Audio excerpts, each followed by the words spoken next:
अत श्रीमन्नारायणीयम् अष्टमं दशकं प्रलयवर्णनं जगत्सृष्टिप्रकारवर्णनं च।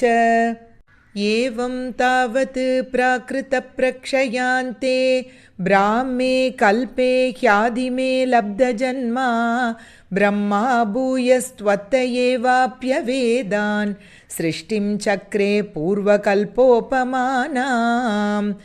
सोऽयं चतुर्युगसहस्रमितान्यहानि तावन्मिताश्च रजनीर्बहुशो निनाय निद्रात्यसौ त्वयि निलीय समं स्वसृष्टैः नैमित्तिकप्रलयमाहुरतोऽस्य रात्रिम्।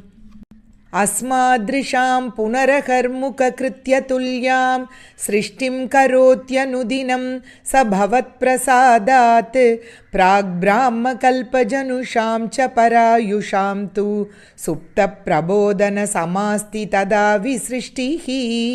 पञ्चाशदब्दमधुना स्ववयोर्धरूपम् एकं परार्धमतिवृत्य हि वर्ततेऽसौ तत्रान्त्यरात्रिजनितान् कथयामि भूमन् पश्चाद्दिनावतरणे च भवद्विलासान्।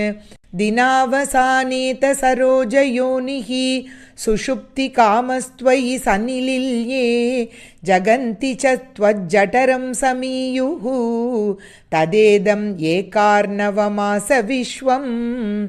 तवैव वेशे पणिराजिशेषे जलैकशेषे भुवने स्म शेषे आनन्दसान्द्रानुभवस्वरूपः स्वयोगनिद्रा परिमुद्रितात्मा।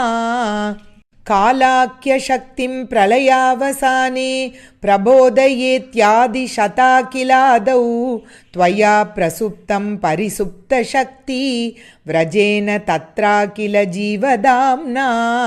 चतुर्युगाणां च सहस्रमेवं त्वयि प्रसुप्ते पुनरद्वितीये कालाख्यशक्तिः प्रथमप्रबुद्धा प्रबोधयत्वां किल विश्वनाथ।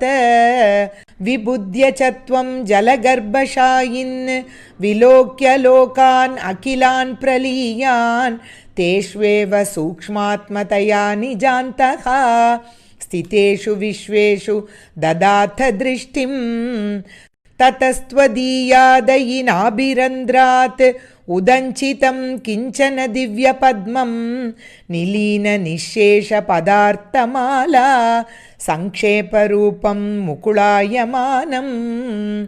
तदेदम्बोरुहकुड्मलं ते कलेबरात् तोयपते प्ररूढं बहिर्निरीतं परितस्फुरद्भिः स्वधामभिर्ध्वान्तमलं न्यकृन्तत्। सम्पुल्लपत्रे नितरां विचित्रे तस्मिन् भवद्वीर्यधृते सरोजे सपद्मजन्मा विधिराविरासीत् स्वयं प्रबुद्धा किल वेदराशिः।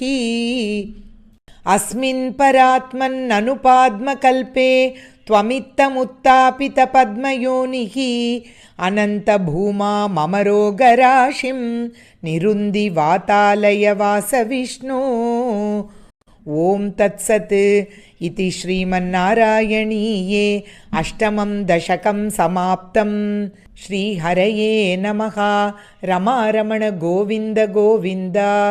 सर्वं श्रीकृष्णार्पणमस्तु।